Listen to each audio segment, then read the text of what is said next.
Candace. And I'm Ripley. And this is Comicsplaining. The one where we don't fuck up the intro for once. Exciting thing to say is this is going to be our last episode recorded remotely. Our sound quality should improve dramatically once we're in the same room together. Yes, because we have a decent microphone, we just don't really have the equipment or the software to record two separate audio tracks or anything, so... Yeah. So the inside baseball about how we've been doing this and why this sounds kind of wiggy-why is this is pretty much a Discord call that is being recorded over my laptop speakers cranked to high volume. Why would you tell them about our janky setup? Because they need to know that if they support us on Patreon... Oh, God. You fucking shill. I don't think that would even... us. I don't think that would even help our situation right now, honestly. No, not really. Well, this is our last time doing it, though, so no big. At least for a while. I don't know when it would happen again, but it won't be anytime soon. It's just like some people have holiday specials that are an increase in quality, and my holiday special will be like the Star Wars holiday special equivalent of podcasts, where the audio quality just goes way downhill. Also, there are 30 minutes of Wookiees talking without subtitles. That's just us. That's what... I can't do that. I'm sorry. I can't do it very well. You can do it better than I can, so...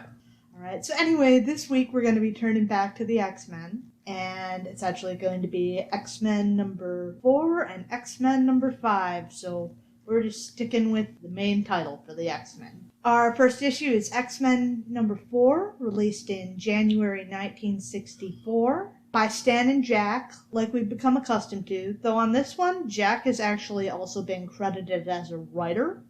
I don't know what writing he did, if this is just something someone mistook on CMRO, or if he was actually a writer, because from what I understand, there's a lot of debate as to the relative frequency with this kind of stuff may have happened, because Stan was writing pretty much every title, wasn't he? Yeah, basically. It's hard to get all that done. There's a lot of talk about sometimes the artists doing some of the writing work. I don't know exactly how much of it, but some. So anyway, remember how we were talking a few episodes back about things being miscolored on the covers? Yes. This is the big one that always comes to mind for me.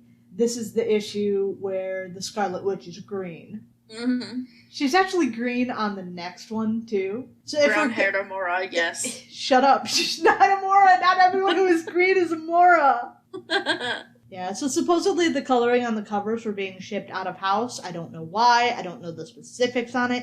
I don't even know the veracity of it. I just know that that's something I've read. So that's a degree of a potentially true explanation as to why this is happening. We open this story somewhere that it seems like we open most X-Men stories of this era. The Danger Room. Of course. The first one didn't open directly on the Danger Room, but it did kind of lead with a Danger Room sequence after Charles Xavier was kind of a dickhead for like a page and a half. As he tends to do. Yeah. The second issue, it didn't lead with the Danger Room at all. They were out being zany teens on the town. But the third one had a Danger Room opening. So I guess that's like 2.5 out of 4. So the test that he seems to be going for is how long can you survive the full assortment of things that the Danger Room can throw at you? Which is troubling to me, but whatever, I guess. I kind of feel like if you're teaching them to protect themselves out in the real world, would you really want them to get hurt for nothing in a training exercise? Because unlike later versions of the Danger Room, this is like not simulated dangers. Beast is dodging around what the Danger Room has to throw at him, but like, that's a fucking mace that's being thrown at him. I get the need for training, but like, do you really want to hit your student with a fucking mace on a hydraulic arm for fucking nothing? I mean, he probably does. He's a dickhead. But still. Yeah. Would a reasonable person want to do that? I like how, after all of these deadly obstacles, the thing that gets Beast is falling into a pool of water. Yeah, the thing that does him in is he tries to grab onto what appears to be a rope so he can swing over a water obstacle, only it's made of, like, crepe paper or something. I feel like you would be able to tell the difference there. I feel like you would. Maybe someone made a tube of, I don't know, maybe it's like a fucking paper towel roll or something taped together. The professor's been doing some arts and crafts in his free time. Jean's been doing arts and crafts, you know, like the women folk do. Oh, because she's such a girl. She's such a girl. Anyway, so he lasted about 62 seconds. Next, it is Bobby's turn, and he's sure that he's going to ace it, but his overconfidence pretty quickly gets the better of him. And we also find out what happens when his snow gets melted. We learn what would have happened had the blob dropped his fire circle around him. And the answer is a whole lot of nothing. He's just kind of hanging out in his little shorty shorts. Until Angel swoops him off and hangs him off a bracket on the wall by, like, the back of his shorts. I'm sorry, his boots disappeared between the last two panels. Okay, what the fuck? You see what I mean? I do see what you mean. Maybe they fell off while Angel was flying him through the air, but they didn't show that at all. He just has bare feet now. The G-forces whipped his boots off. Oh my god. The professor has Jean lower him back down to the ground, though he quickly notes that this is not her test. Following to true form, instead, Jean's test is removing a cake from a box. Ah, 'cause she's a girl. Women, am I right? Anyway, it's been a year since the X-Men first came together. I'm not clear what this is a 1 year point from. I know these were published quarterly, so they may just be going, haha, this is a year since our first issue came out. Or it could be, this is a year since Jean joined the team. Or it could be, this is a year since I got my first X-Men. It's really not clear what this is a countdown from. Of course, back in the early Marvel age, this seemed to happen a lot more. They'd play around with the real amount of time correlating to the amount of time that's happened in the comics. Wow, it was pretty zany. It's been a month since we dealt with the Blob or some bullshit. I hate it, and I'm so glad once it goes away because it's really wiggy. It's just fucking weird and unintuitive. At least if you're used to normal comics, modern comics. Yeah, normal comics. That's a weird slip right there. I don't know what that says about you. It says that I define the Silver Age comics as kind of their own entity from anything that follows. Because they have their own thing kind of going on. That's kind of what I think about it anyway. I think about Silver Age comics, and I think normal comics is anything Bronze Age and newer. That business pretty quickly stops being a thing, the whole real time correlating to comic time. But right now we're still in that weird kind of, that first year or so of Marvel Age stuff, the stuff since the Fantastic Four came out. This happened a lot. I know it happened in Spider-Man too. So anyway, in my favorite use of Scott's powers so far, he cuts the cake with his eyes. Yeah. It's a little bit over the top, which Jean is quick to point out, and I love that. But the X-Men quickly turn to their celebrations, and we even managed to do it without a full-fledged brawl this time. For once. They grow up so fast. Oh. In a nice parallel, we instead turn in the next panel over to our antagonists for this issue, also seated around a table. We're introduced to the Brotherhood of Evil Mutants: Toad, Quicksilver, Scarlet Witch, and Mastermind. Toad's being kind of a pig at the table. Pietro is just not having it. So, Toad, must you chomp your food like that? My sister happens to be at the table, you obnoxious fool. If only my sibling was willing to stop people from eating annoyingly around me. But she's not. Pietro's a real one. I like how Toad is dressed here. He kind of looks like a medieval squire. Yeah, he kind of does. It's actually, I think, kind of fitting. But no, my sister would not do that for me. She would probably be the one to choose to eat annoyingly around me because she hates me. Yeah. Mastermind is kind of a creep who, true to form, creeps on Wanda, the Scarlet Witch, proposing that I may even decide that you would be a worthy mate for Mastermind. So that's cool. Oh yeah, no, he's a creep, and he continues to be a creep pretty much forever. It's just like a character trait of his. Cool. Love that. So this sets off a small scuffle that shows us the power of the Brotherhood. Mastermind, who can create illusions. Wanda, who causes probability to fluctuate with her hex bolts, generally causing disaster. Quicksilver, who's a speedster. But we don't see Toad's powers. Instead, he just kind of hangs back to let the other three fight one another so that when the leader returns, the two of them will rule the world together. So they've been playing coy about who the leader is, like he wasn't on the fucking cover of the issue. Right. I love when they do that, honestly. Yeah. Like, who's the villain in this issue? I could never guess.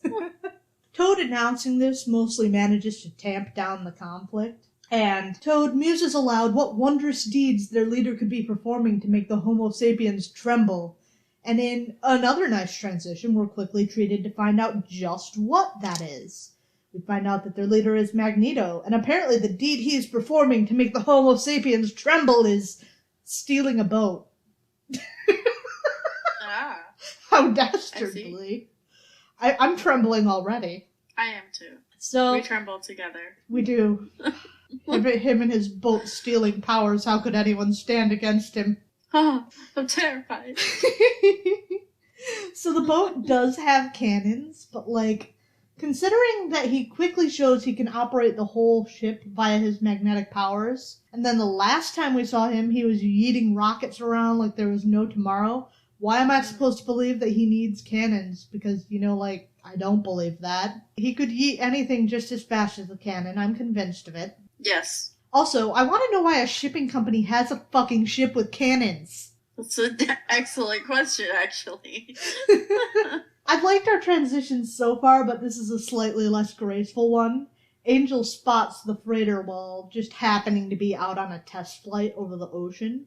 Professor X wanted him to do this so he could check on his vital statistics after flying. But he thinks it's strange that it's just working all on its own. But, here's my read of it. Because he's sitting here oh, well, maybe it's run by remote control. I better get out of here before it gets bombed. And I'm like, good for you. You maybe learned something from this adventure with Tony. Maybe. I shouldn't accuse Warren of learning anything. No. So he quickly ollies the fuck out of there. Also, Magneto assumes that he's a seagull. That's fair. Wow, that's a really big seagull. That's fucked up. So, on his return, Warren reports the odd sighting to Professor X while he's taking his vitals, getting his blood pressure and everything. And this sighting unsettles Charles, though it's just a hunch. He doesn't really act on it. He's just a little off-put by it. Because apparently he knows all about whenever people are doing naval tests, which I don't know why he would, but I guess he does. I like how all of the dudes in this issue have a cleft chin. I think Jack Kirby just in general really enjoys the cleft chin. Butt chin, yeah. He's a butt chin kind of guy.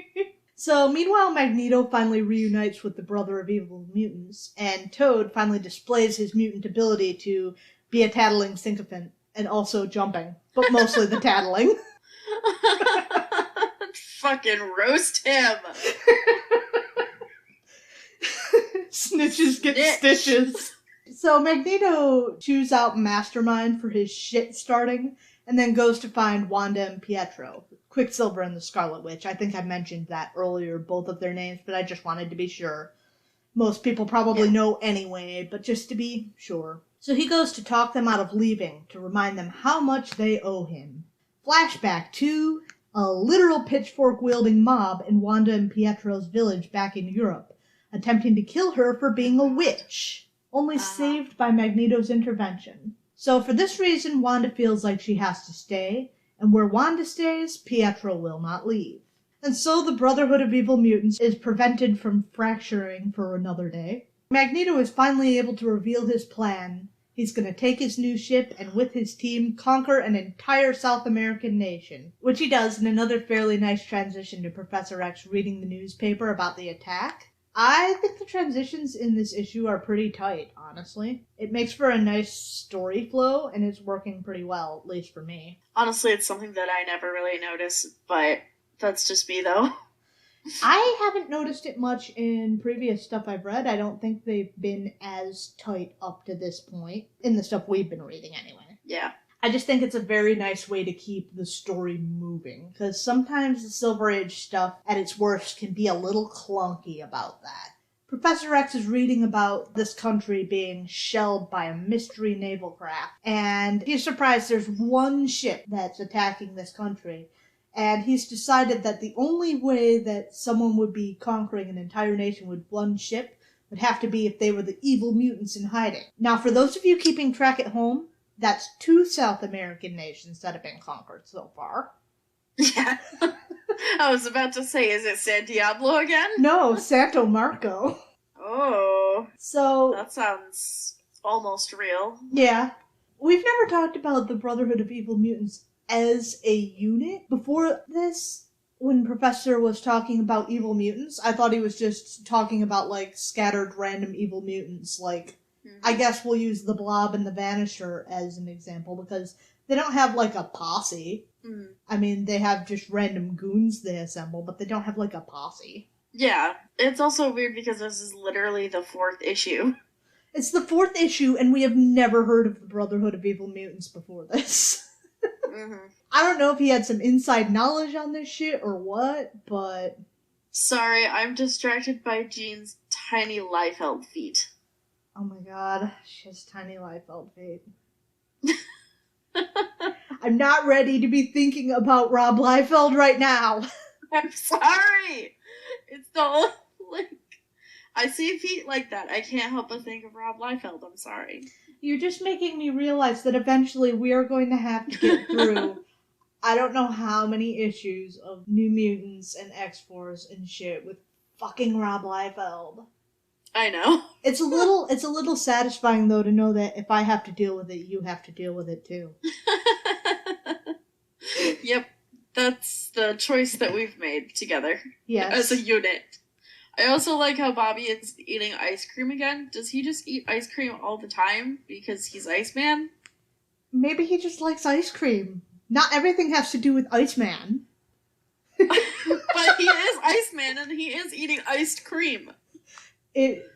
God, at some point he's just eating ice cream that is just ice. I don't know what is up with that.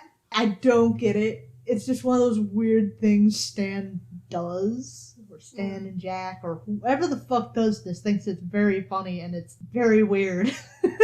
Yeah. So Professor X sounds the red alert throughout the grounds for the X-Men to assemble, but by the time they do, he's asleep, like, okay, Grandpa.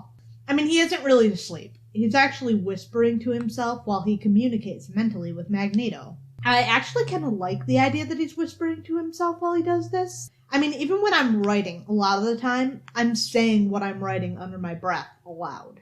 It's just one of those things that kind of seems in that vein, and it's very humanizing. It seems like a legitimate detail that, like, somebody would do.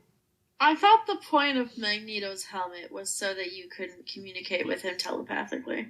Yeah, I thought that too when I was getting into X-Men, and, like, I think at one point this does eventually become a thing, but... For now, it's just fashion. Yeah.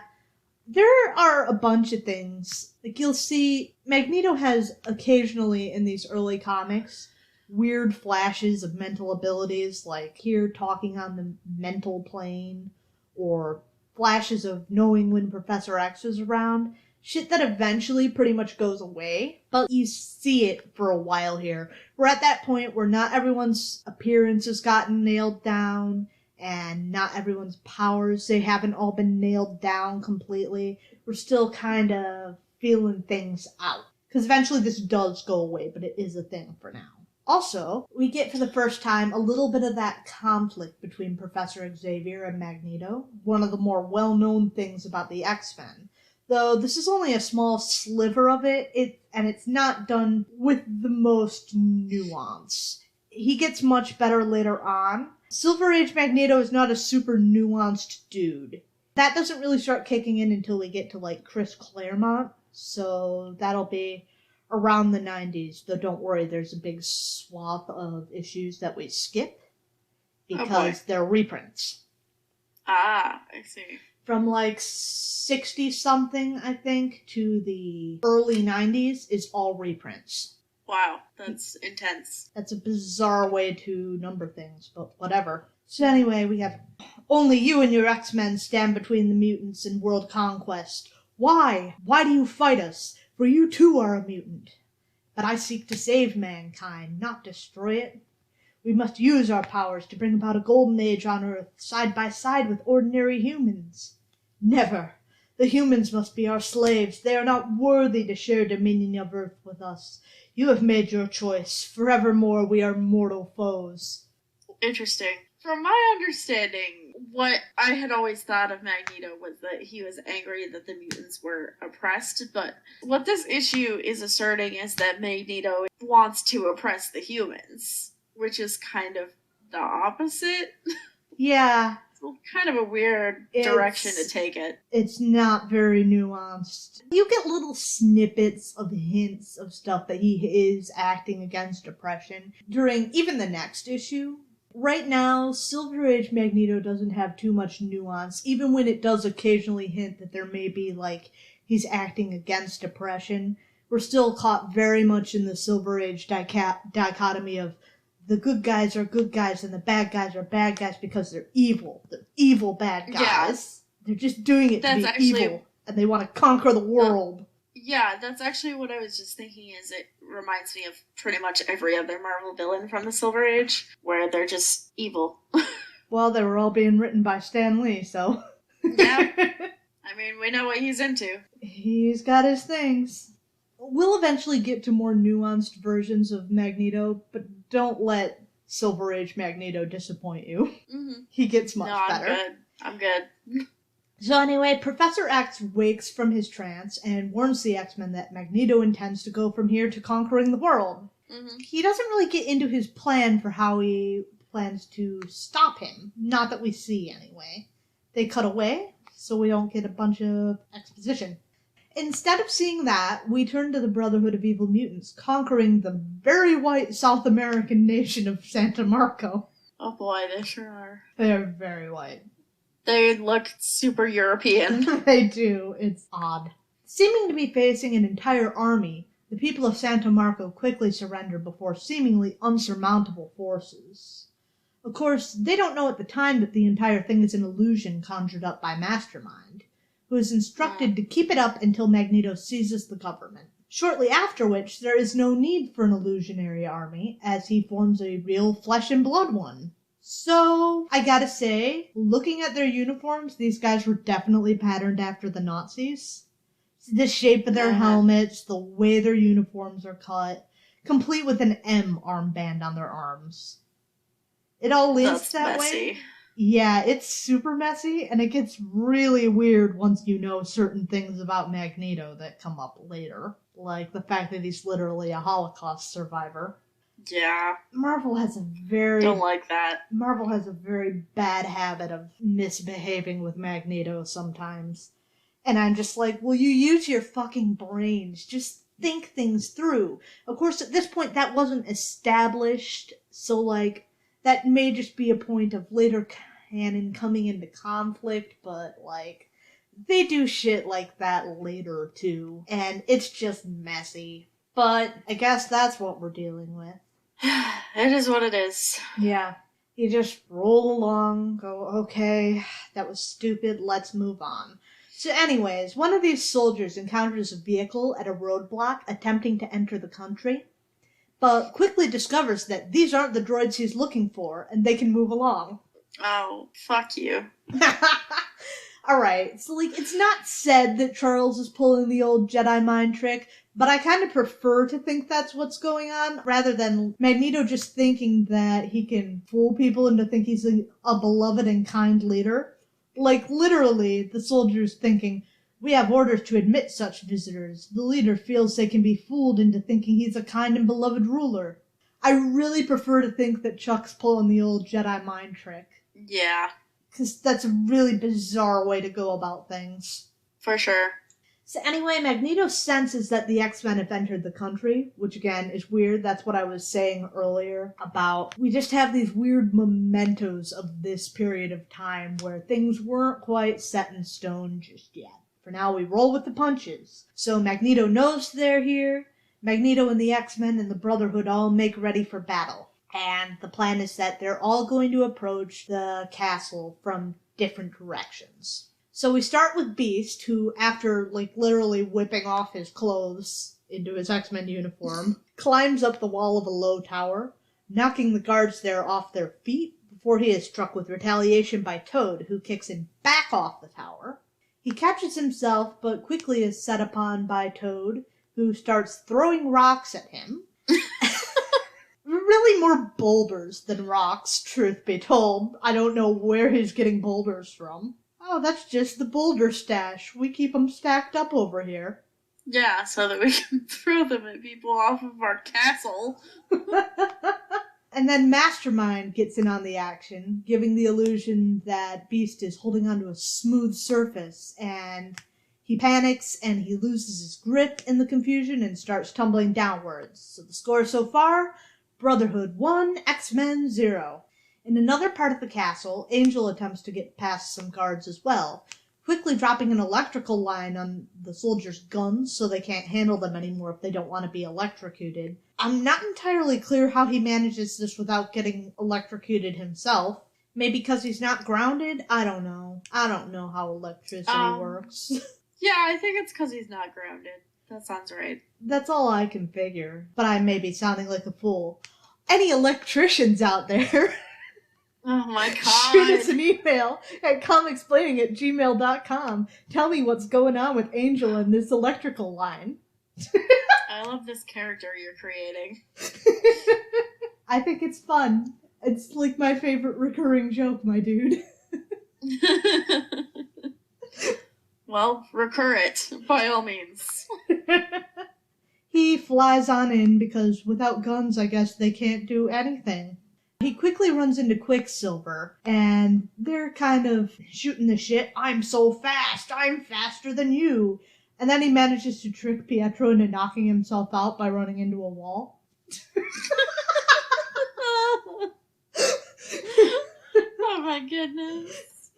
So Wanda, who sees this, is fairly distraught and makes quick work of Warren by knocking the ceiling down on him with a hex. So score right now, Brotherhood 2, X-Men 1. So Angel is tied up and he's left with Magneto. But Magneto doesn't have much time to celebrate before there's another X-Men knocking down his door. Or rather, should I say, blasting down his door, because it's Cyclops and he's blasting, and you know it. Oh Lord, he blasting. Somewhere in the confusion, Quicksilver recovered, and Magneto sets him on Cyclops. Pietro manages to restrain Scott, but not to stop him from blasting, which he probably should have thought of before Cyclops blew a hole through the ceiling and knocked a generator through it. Oh my god. So sloppy. Sloppy bitch. I guess this is why you should have more practice. This is their first outing. We need to understand that the Brotherhood are newbies. Get fucking noobs. Get good, scrub. They're new to this whole supervillain thing. Well, Mastermind's taking to it nicely. Yeah, that's fair. Of course, he looks like he's fucking 40, so he's probably had some practice. Current arcs wildly throughout the castle, threatening the lives of anyone within the walls. And Cyclops takes a gamble and blasts it out through the wall, and then quickly faints from the exertion as he is wont to do, with Angel still tied up. So that leaves our current score at Brotherhood 2.5, X-Men 0 because Pietro recovered. Yep. I was just gonna say, it's going great. Outside, it's a near miss on the generators, nearly smashing Bobby. But he makes a narrow escape with an ice slide and then climbs his way up into the castle, seemingly just driving ice spikes into the wall. So, good job on the upper body strength. Yeah, for real. So, he quickly finds Angel and Cyclops and sets about reviving Scott. I love this battle so much. one of my favorite panels in anything. So he's effectively, like, smothering Scott with snow. Scott does not look pleased about it. He's flailing around. He's just kicking. I like to think this is just jarring him awake and smothering him. It's not actually helping at all. It's just like when someone shoves an ice cube down your shirt. Well, he's awake now. He sure is. So the three of them charge on down the hallway to confront the Brotherhood of Evil Mutants again, only to be met with a barrage of weapons pulled off the wall and hurled their way. Magneto? Not quite. Instead, we finally meet back up with Marvel Girl and Beast, now teamed up after she saved him from falling. The boys dodge the onslaught, and the X-Men are finally reunited. But there's no time to rest as a wave of flaming oil rushes down the hallway. They flee, but the hallway quickly dead ends, and in even worse news, Scott has him recuperated, so he can't blast a hole through the wall or anything yet. So that really makes me wonder what his plan was. I mean, they're charging after the Brotherhood, right? So what was your plan if you actually ran into them? Because he was, like, bound and determined that he was gonna give Quicksilver a knuckle sandwich, too. So how the fuck were you planning on doing this, my buddy? Anyway, so they're panicking, trying to figure out what they can do to escape their fate when Professor X comes literally rolling through the flames, revealing that it's just another one of Mastermind's illusions. And Mastermind reports back to Magneto that his attempt to trap the X-Men has failed. But Magneto has something else in mind, planning with 2 bombs to blow up the X-Men when they inevitably charge the door, and then the entire nation of Santo Marco. If I can't have it, no one can have it. This feels familiar. Yeah. I really gotta wonder why you need 2 bombs, though. If you're going to go through with this, why not just have 1 giant bomb? Like, they were planning that's to... totally fair. They were planning to flee anyways, so why even have the little bomb? Just have the big bomb. Great question. Yeah. Quicksilver doesn't like this idea. He doesn't like the idea of hurting all of these innocent people that would die during this plan, but Magneto is undeterred. So the X-Men are running up towards the tower, which is the only place that the Brotherhood can be because they checked everywhere else. And Charles senses danger from the door, but Beast, in his youthful excitement, doesn't hear him, and he attempts to charge it.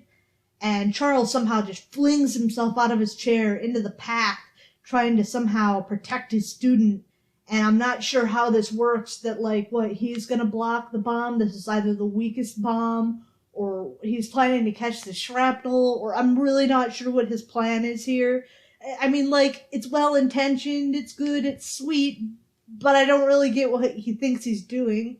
How did he lunge himself out of the wheelchair? That's what I was wondering myself. From what I understand, and this is stuff we have not covered yet, I don't know, I think his legs just got all fucked up to the point where he can't walk. Maybe he's not paraplegic. I'm not 100% sure on that, though. I don't remember for sure, so I could be wrong on that.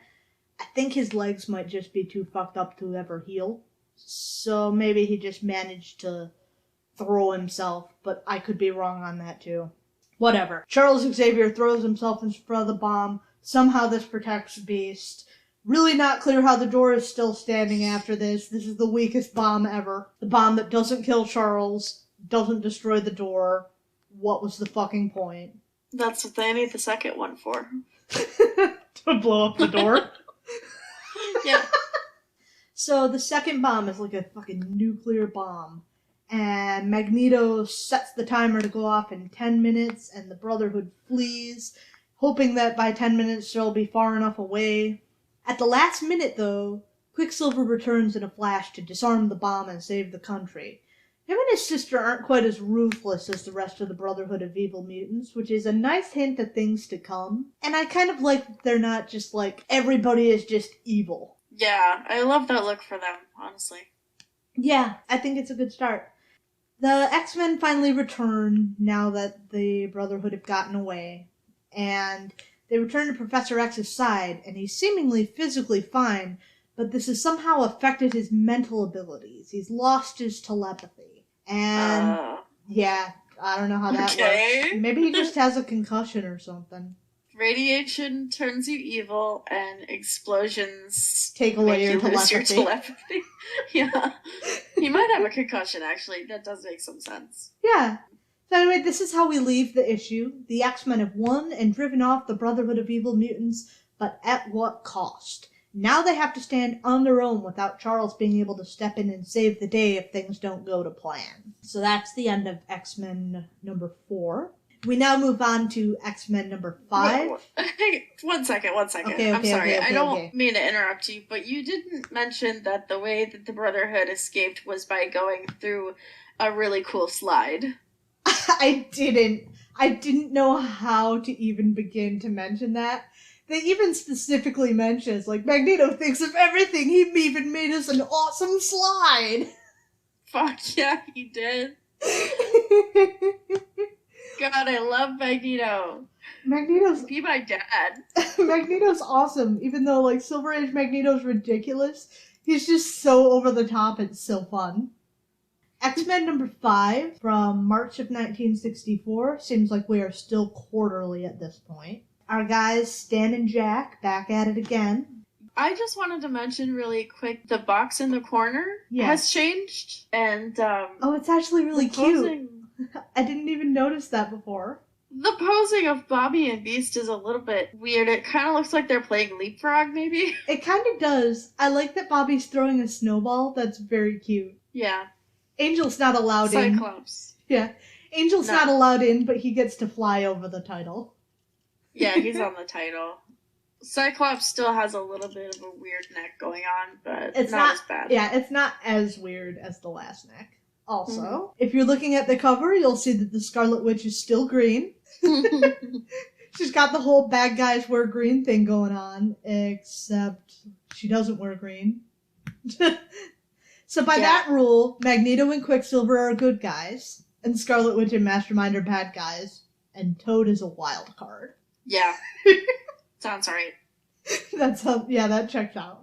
So, in the first hint of things being a little more serialized, we see the X-Men returning home from Santa Marco, seemingly right afterwards, instead of, like, several months later like they generally would. No extended vacation in Santa Marco for you guys. This picture of Cyclops on the first page is really stylized and cool looking. I'm not sure that it fits in with the tone of the page, but it does look cool. Yeah. It's not really fitting, but it does look cool, and the rule of cool says it stays. Yes.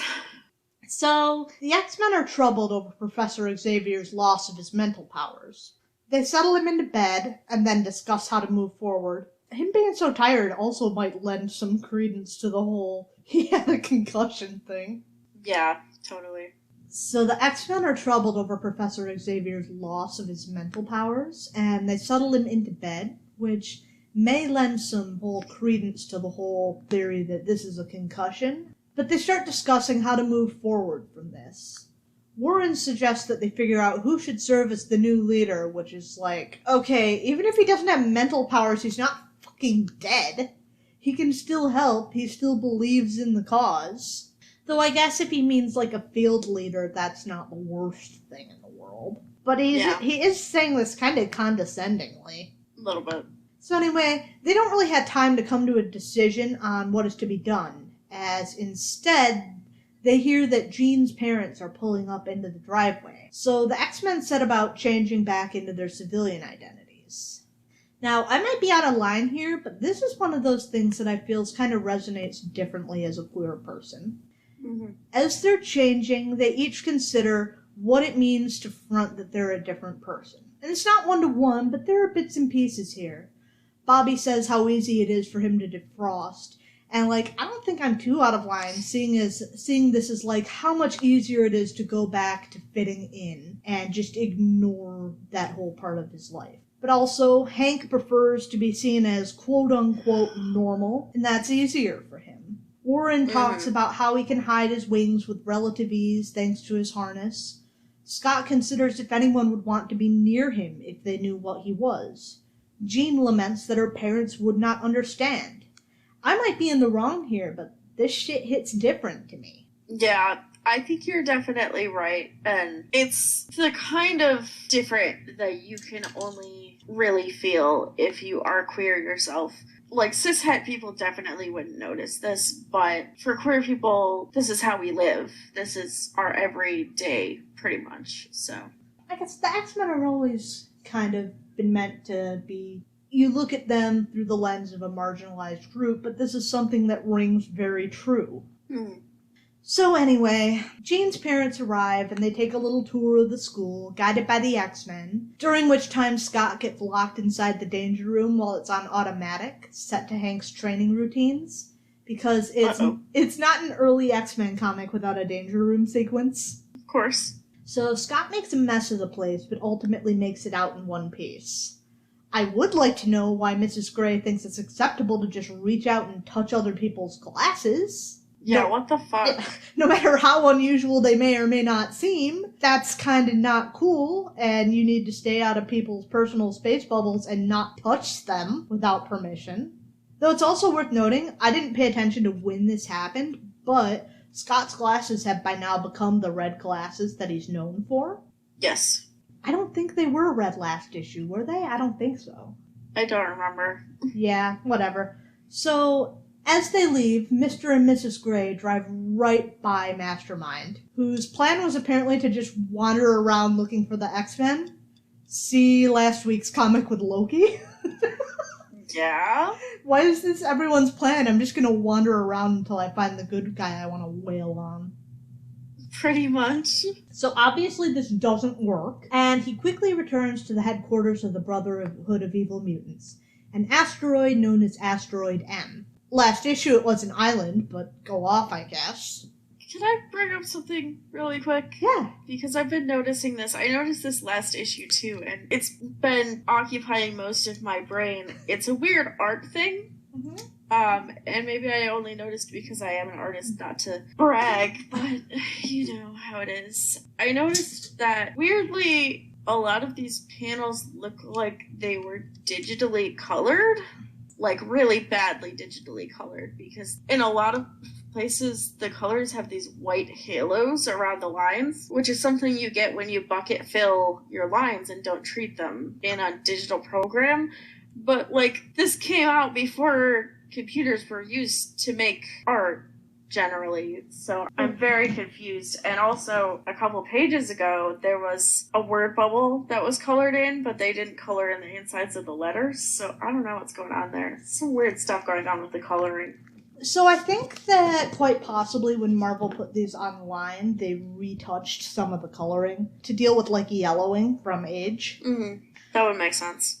I'm not 100% sure on that, but that's been my theory, because there have been some comics where I've seen the digital version of this comic versus a physical version and things are off. So I think they may be retouching some of these. That would make sense, and that would actually explain perfectly why the coloring looks like that, but if that is the case, then that's very sloppy work. Like, any 12-year-old posting on DeviantArt knows that they can't just bucket fill their lines. No, things don't feel right if you do that. Quickly, after Mastermind returns, the Brotherhood devolve into squabbling. Brotherhood squabbling is, like, equivalent to roughhousing from the X-Boys. It's just one of those boxes that you have to check. Yeah. So Scott is sitting in his room, considering the current situation that the X-Men find themselves in with regard to Professor X. Upon being asked to hang out with his friends and watch a track meet on TV rather than having an anxiety attack and sulking in his room, he slams the door in Bobby's face after chewing him out. He's kind of uptight. And again, like I said a couple issues ago, I don't think Professor X is necessarily wrong for being a little concerned about it. Yeah, for sure. Everyone else goes to watch the track meet, sans surly Scott. They continue to lament the professor just having a normal brain now, which is like, dude, come on, that's rude, he's right fucking there. So they watch the track meet, and they see one contestant that they suspect of being a mutant, leaping and bounding ahead of the competition. This riles up the crowd something fierce, and the X-Men decide to head into town to try and help save this hapless mutant from the angry crowd. Oh boy. Before this, everybody was mostly pretty cool with the X-Men, unless they did obnoxious stuff like turning their gloves into ice. Ice cubes, specifically. Yeah. So this is the first time we kind of start to see that there are some issues with the public and mutant kind. It's never really been hinted at before this, but the crowd is pretty pissed off about this guy. So the X-Men arrive in the nick of time, getting there just as the enraged crowd is closing in on the helpless mutant. They're forced to abandon their car, as they can't get through the crowd in it, not without hurting somebody, and the latter are forced to run for the train with their protectee. After a few moments spent considering why this new mutant seems so familiar once they're down on the subway, they finally figure it out, realizing his power set seems awfully close to Toad's. Somehow they hadn't considered that before this.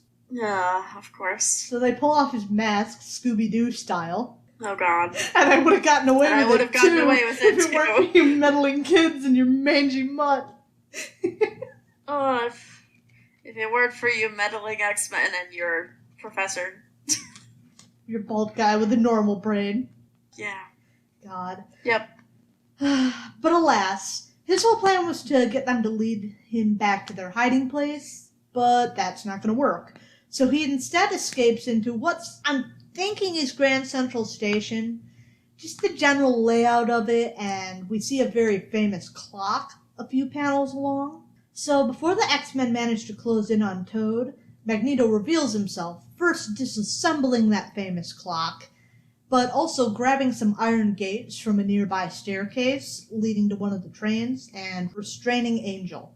So where Magneto goes, so go the rest of the Brotherhood, and what was initially a small scrap quickly becomes a full-on brawl. And I actually kind of enjoy this fight. I like that through the whole fight, Cyclops is just trying to keep Toad restrained, and Quicksilver's just dogpiling on Cyclops, trying to get him to let him go, and Toad's trying to get free, and everybody's trying to stop them from letting Toad free, beating on Cyclops.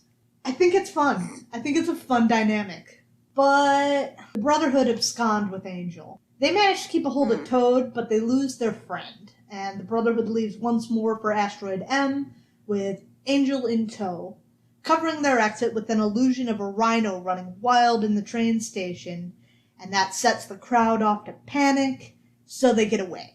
So, aboard Asteroid M, Magneto is interrogating Angel to get the location of the X-Men's headquarters. And he's getting more than a little intense about him, like even threatening to kill Warren. Oof. Yeah. You young fool. Do you think I'll let you thwart me now? Only death will free you from me. You'll have to talk. So this catches the Scarlet Witch in complete disbelief, as apparently he promised that he would never descend to murder, that they wouldn't be doing that, conveniently forgetting that not all that long ago he was threatening to nuke an entire country. Right. Short memory there, Wanda. Well, Magneto results to some pretty fucked up shit that is actually considered legitimate torture. Like, he starts blasting him with flashing light so he can't rest, and high-pitched sirens, and that's actually literally considered torture. Yeah, there's literally, like, actual Geneva conventions about that. Yeah. But I guess they're in space, so... Your Earth laws can't get me here. So, yeah, he legitimately tortures Angel for a bit. Down on Earth, the X-Men debate exactly what to do about Toad. They can't take him home, or he'll know where home is, which is the whole point of catching him before they went home, so that's no good. They can't let him go. He's a bad guy, and on top of that, he's the only leverage they may have against the Brotherhood to try and get Angel back. Very oddly and very conveniently, Toad goes into almost a kind of trance, muttering and just trying to head back to Asteroid M. Literally cannot begin to fathom what caused this. I have a theory, but I'm not going to get into that yet. Oh boy. Anyway, so he activates a hidden communicator down underneath his sock, and he calls this magnetic plane, the kind that they've been using to fly around, he calls it down to Earth.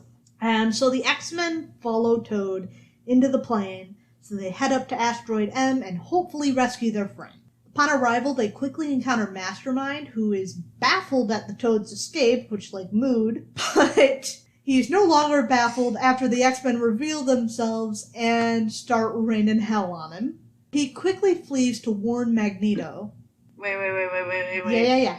We need to talk about this horrific panel where he makes Beast think that his legs are made of jelly. Yeah, it's pretty bad. He does indeed do that. I did kind of brush over that. I can't. I can't brush over it. It's too much. I see it with my eyes, so I have to address it. This is, like, legitimately horrifying. It is horrifying, really bad. But how another way to look at it, what I see every time I look at this, rather than seeing the horror, is I just see, like, a little kid dressed up in his parents' clothes. Oh. He's way too short to fit in anything. Oh my god. But yeah, no, he's just got these big, jelly, fleshy lumps for legs. Oh, it's so creepy. It's not too cool. He runs off, and also, Toad has made a remarkably quick recovery now that he's up here. To Magneto, hooray! The leader will save us, the leader can do anything! Just a minute ago he was just mumbling and muttering and in a trance, but I guess now he's home. He's happy. He just wanted to go home. He was just worked up about it.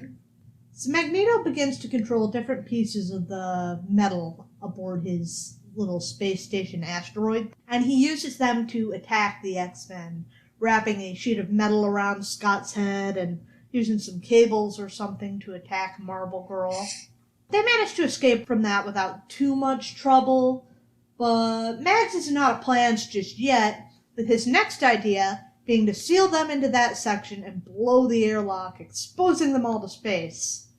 So that's fucked up. Magneto's gotten pretty extreme here in this issue. Yeah, it's a lot.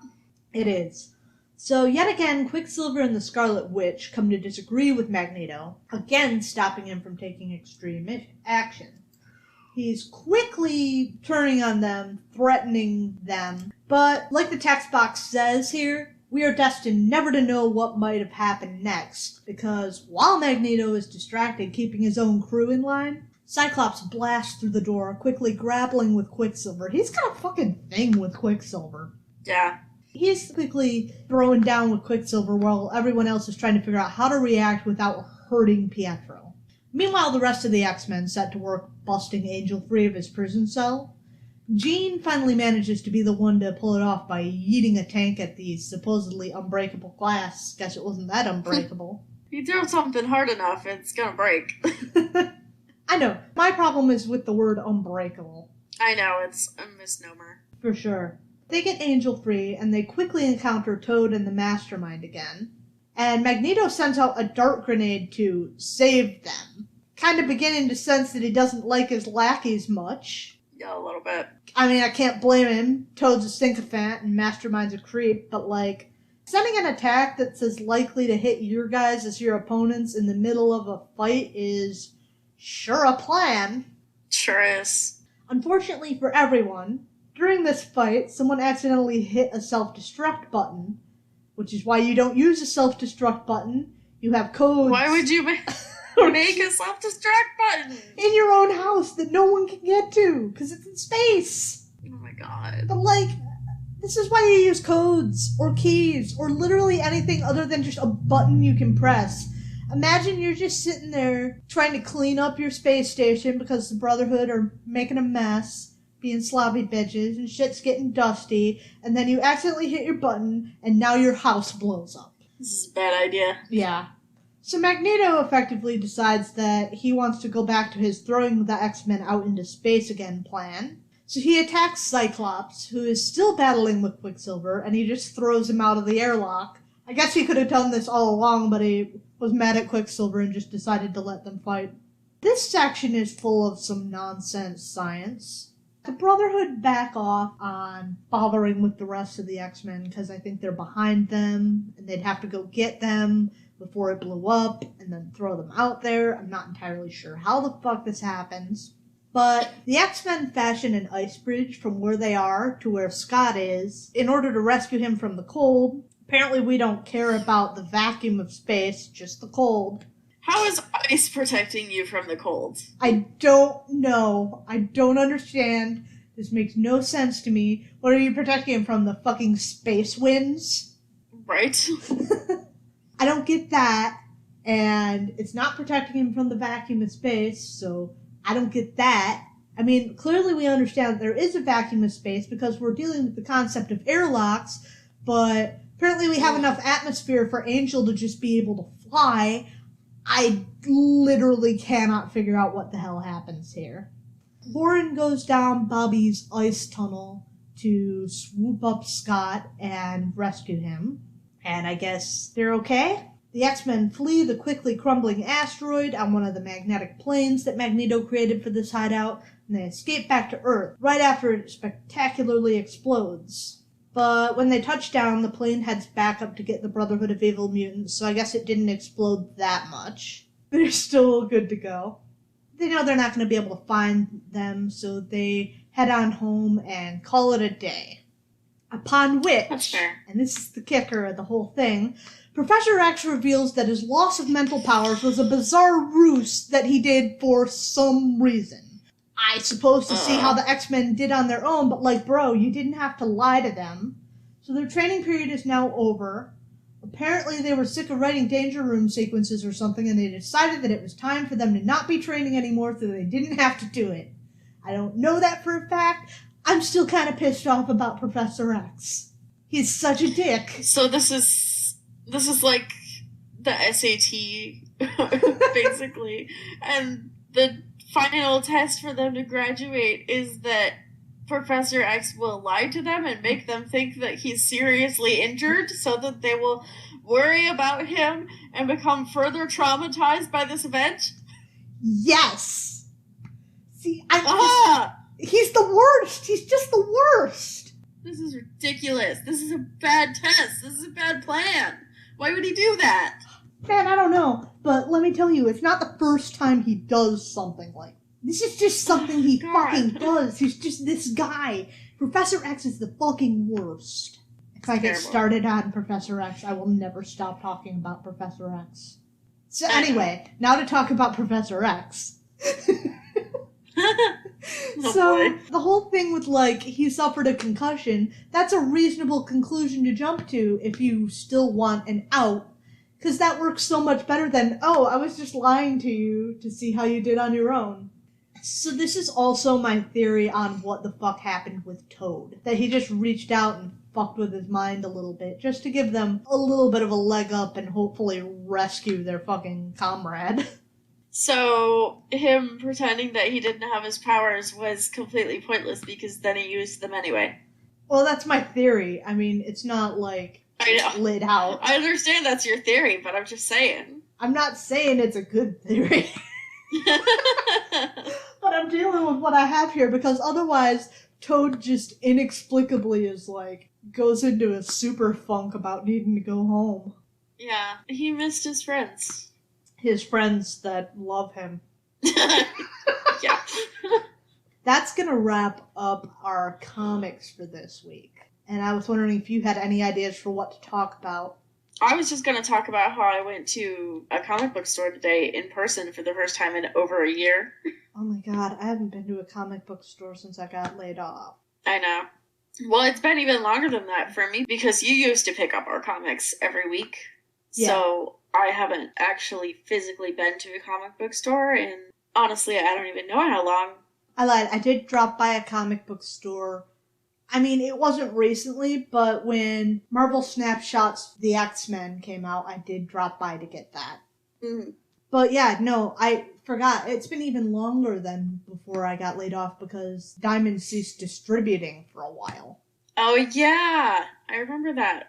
So what was it like? What were they doing in the comic book store? Did they have any special social distancing rules or anything? Well, I was the only one there. So... Pretty socially distant. Yep, pretty distant. There was the guy at the counter. I mean, it was the one over in Rochester Hills, so it's not very big, and there's generally not a lot of people there.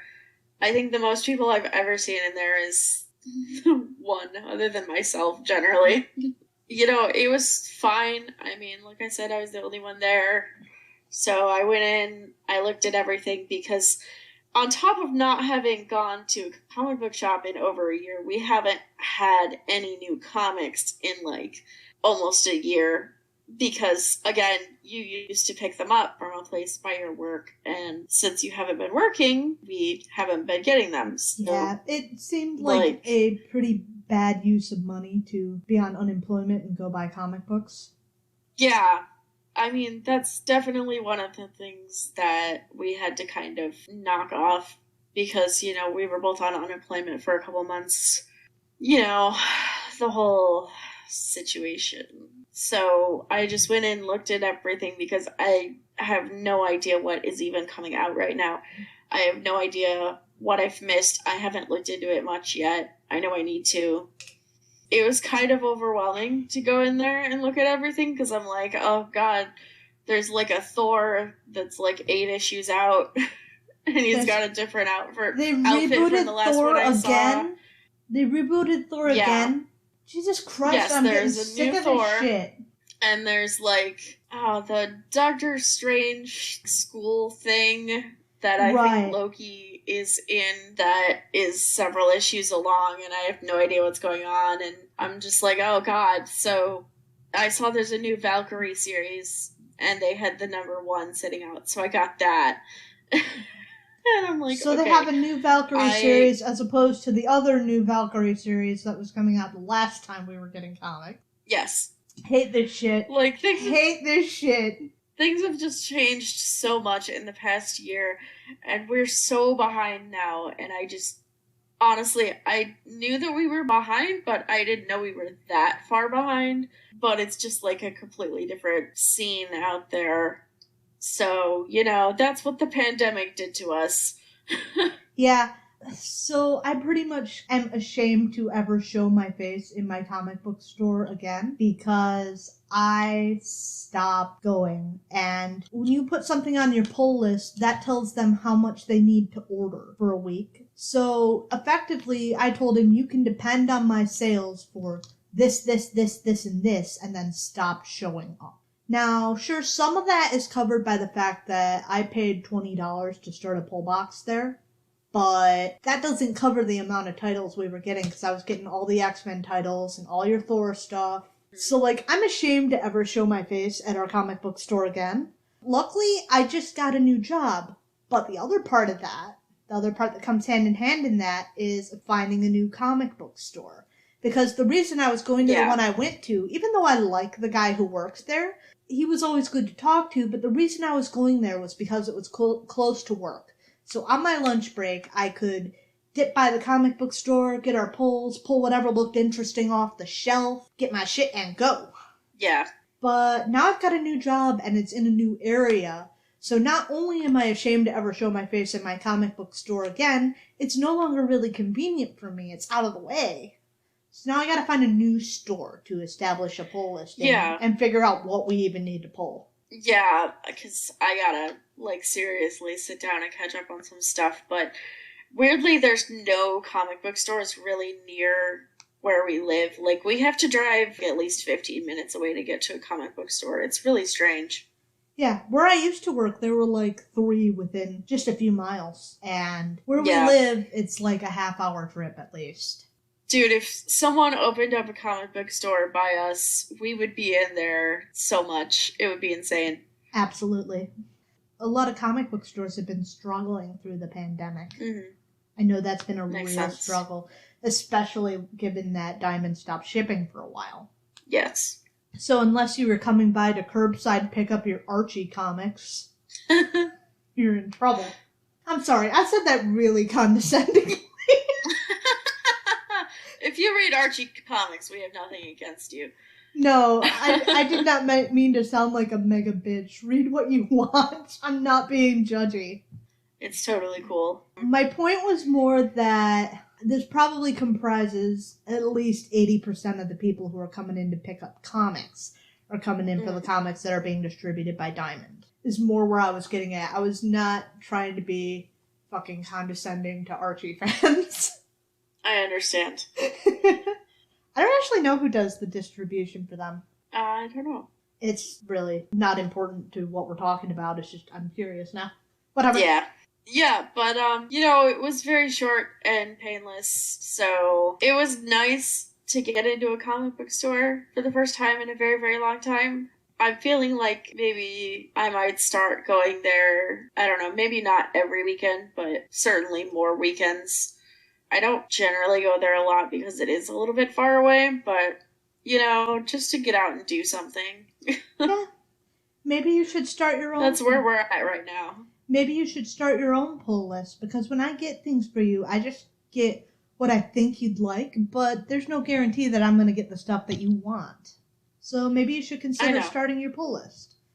For people at home who may be new to comics, I know I explained a little bit about why the shops use pull lists, but effectively, if you don't do this, there is not a guarantee that they will not sell out of your title if something exciting happens and they don't order enough comics, or sometimes the distributors just give you what they want. You'll order something and you'll get a bunch of something else.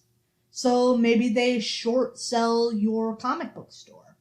So if you want to get started into picking up physical copies of comics, which I do like, because with Marvel Comics, when you get comics, you effectively get a sticker inside so you can have both a physical and a digital copy of your comic. And I think that's very nice, because not only do you have the physical comic that you can read, because there's just something about holding a book that's nice, but you also have a digital comic that you can pull up wherever you are. And I think that's very nice, because even if you get Marvel Unlimited, this stuff doesn't show up for at least 6 months. So it's a very nice tool. If you go into a comic book store, some of them charge for it, some of them do not, but you can tell the person behind the counter that you would like to start a pull list. And you will tell them, I want blank. Sometimes I would change it up. When War of the Realms came out, you wanted a lot of War of the Realms stuff. So I would tell my guy, Todd, I want everything War of the Realms. I want all of the X titles. I want Thor. I want blah, blah, blah, blah, blah, blah, blah. So this is a nice way of making sure that you get everything that you need. So if you want to start reading physical copies, starting a pull list may be a very handy tool for you. I know that it is also nice to just go in and look at stuff, though. Yes. I know I started talking to you and then very quickly turned to talking to potentially newbie listeners. No, you're good. You're totally good. That's just information that I really had to go seeking out to understand how to go about. So if you're not familiar with comics, or at least how to go about starting reading newer comics, that's a great tool. And having these stores is a great resource. Something I found about having these stores is you can talk to the guy, let him get an idea for what you like, and my comic book guy would throw in things that he thought that I would like, thought would be up my alley. Say I didn't know that a new Miles Morales Spider-Man comic was coming, or a Spider event hit me kind of blindsided, and he'd just throw it in. And if I didn't want it, since it wasn't on my list, it's not like he was forcing me to buy it, but he was just setting it aside just in case. So that's a handy thing. And also, with comic book stores, you have the ability to talk to someone who, like I said earlier, gets an idea for what you would like and can give you recommendations, which is also a very handy tool if you're wanting to get into comics that are coming out current. Yeah, it's definitely something good to think about if you're getting into stuff. But, I mean, also, if you can't do that, like, financially, that's totally fine, too, because a lot of people are struggling right now. Absolutely. So. There are resources if you need to find your comics. We're not going to talk about them because Disney owns Marvel, and I do not want to get my shit chewed out. Yes. You know, things fall off a truck. Sometimes things fall off a truck. There may be ways that you could find out about which trucks are driving around with their doors open. Yeah. You know, some comics fluttering in the breeze that you can find. Email us.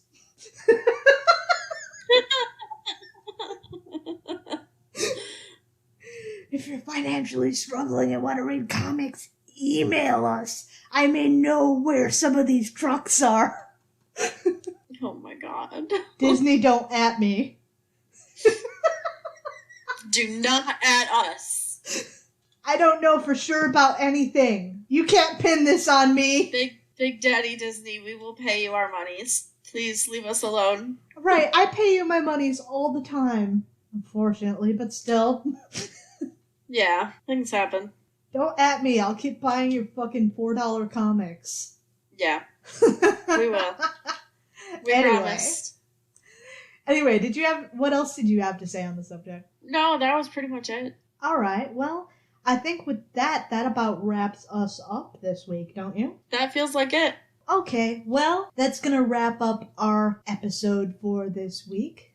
First, we need to run through a few things. We would like to give a shout out to Robin on Podchaser, who gave us a 5-star review. Very fun podcast. X-Men and Marvel as a whole is a huge love of mine, and it's a great delight to listen to two passionate friends delve into my favorite thing. So thank you very much, Robin. Appreciate that. You're a real one. Let's not lampshade this. Robin is the only friend that we have. Robin is not our only friend. Robin's just our only friend that cares about and loves our podcast and wants to hear us succeed and do well.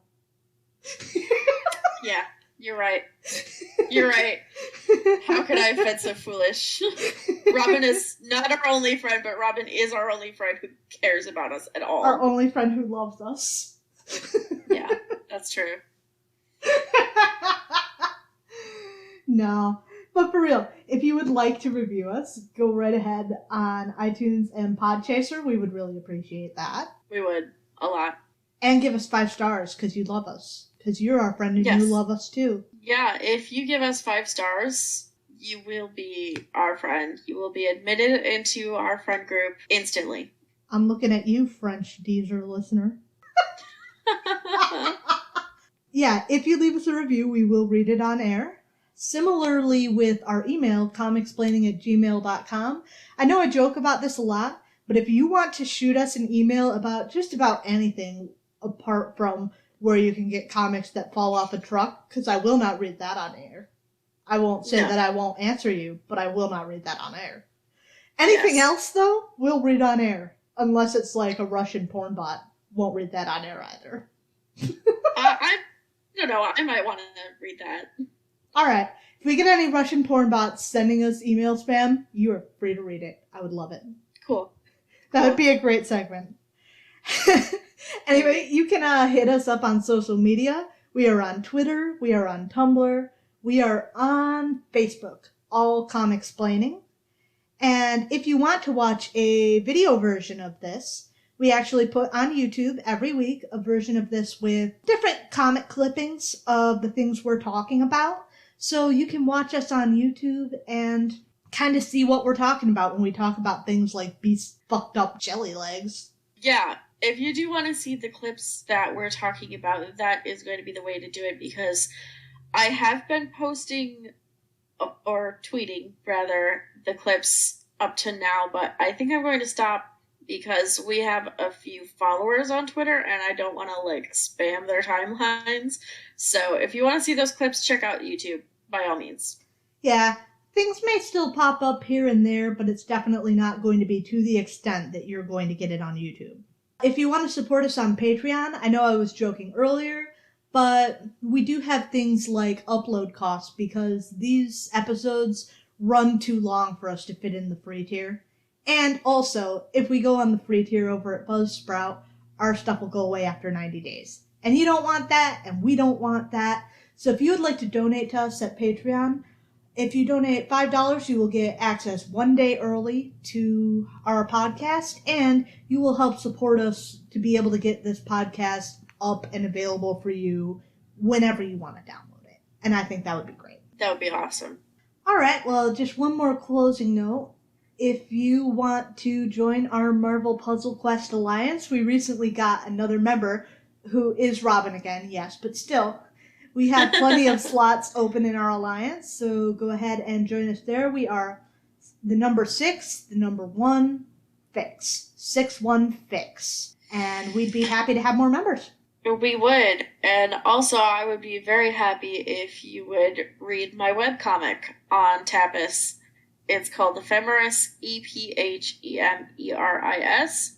Check that out. And also, come watch me play Curse of Strahd every Sunday, 7 p.m. EST on twitch.tv/droptune. All right. Well, with that said, next week we are going to be back with Thor. We look forward to talking to you again then. Bye. Bye.